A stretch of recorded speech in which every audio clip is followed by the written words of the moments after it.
Doctor Gaurav Khandelwal, senior spine surgeon at Shalby hospital Surat. मैं इस बार एक पेशेंट के बारे में आपसे बात करने वाला हूँ जिनका नाम है सुशीला कोठारी। पर उससे पहले ये हमने काफ़ी बार देखा है कि जब शुरुआत में कोई बीमारी पेशेंट को होती है तो बहुत दिनों तक वो ट्रीटमेंट नहीं लेते और फिर जब बहुत बढ़ जाती है तब वो हॉस्पिटल में आते हैं। तो उसी तरह सुशीला जी भी बहुत दिनों तक टीबी की बीमारी से परेशान थी।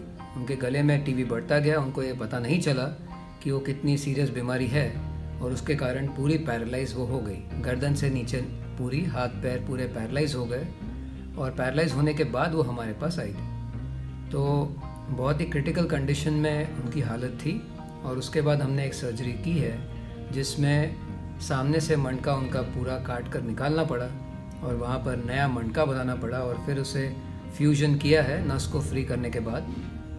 और भगवान की दया से वो पूरी तरह रिकवर हो गई। जो पूरी पैरालाइज हो गई थी उनके हाथ पैर पूरी तरह रिकवर हो गए।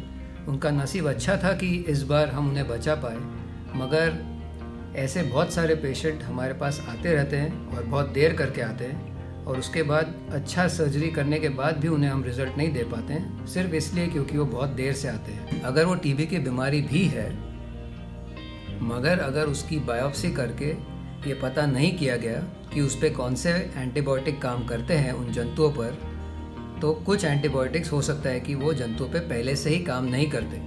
ये हम काफ़ी बार देखते हैं जिसे एंटीबायोटिक रेजिस्टेंस बोलते हैं और बहुत सारे बैक्टीरिया पहले से ही रेजिस्टेंट रहते हैं तो उन पे सारे एंटीबायोटिक काम नहीं करते। तो बिना देखे अगर उन्हें एंटीबायोटिक्स चालू कर दिए जाते हैं तो बचे हुए एंटीबायोटिक्स भी जो काम कर सकते हैं वो भी काम करना बंद कर देते हैं और मल्टी ड्रग रेजिस्टेंट बैक्टीरिया बन जाता है।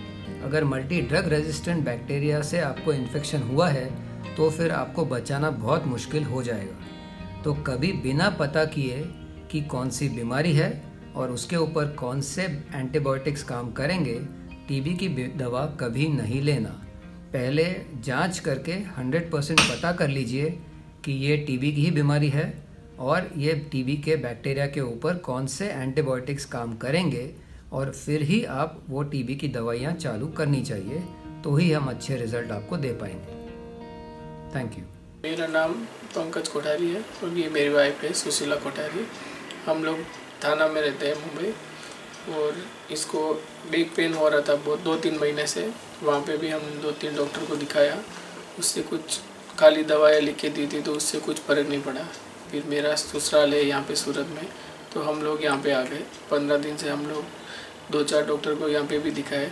फिर इनके फैमिली डॉक्टर है बिरजू जोशी, उन्होंने डॉक्टर गौरव खंडेलवाल का नाम सजेस्ट किया था। फिर हमने इनको दिखाया। फिर इन्होंने C7 कॉर्पोरोलॉजी के नाम का ऑपरेशन किया और जो नेक की जगह पे रहता है वहाँ पे ऑपरेशन करके जो भी था नस ब्लॉक था वो सब निकाल दिया। अभी उनका हाथ पैर बरोबर काम कर रहे हैं। पहले एकदम हाथ पैर बिल्कुल भी काम नहीं कर रहे थे और अच्छे से ऑपरेशन भी अच्छे से हो गया है। पहले था वैसा, अभी थोड़ा थोड़ा मूव करना चालू कर दिया है पैर। धीरे धीरे मुझे लगता है हो जाएगा बहुत अच्छे से। ऑपरेशन भी बहुत अच्छे से हो गया है। इसके लिए डॉक्टर गौरव खंडेलवाल का बहुत बहुत धन्यवाद। और शेल्बी हॉस्पिटल बहुत अच्छा हॉस्पिटल है। यहाँ पे सब स्टाफ भी बहुत अच्छे हैं, अच्छे से व्यवहार करते हैं और बहुत अच्छा लगा यहाँ पे काम करवा के।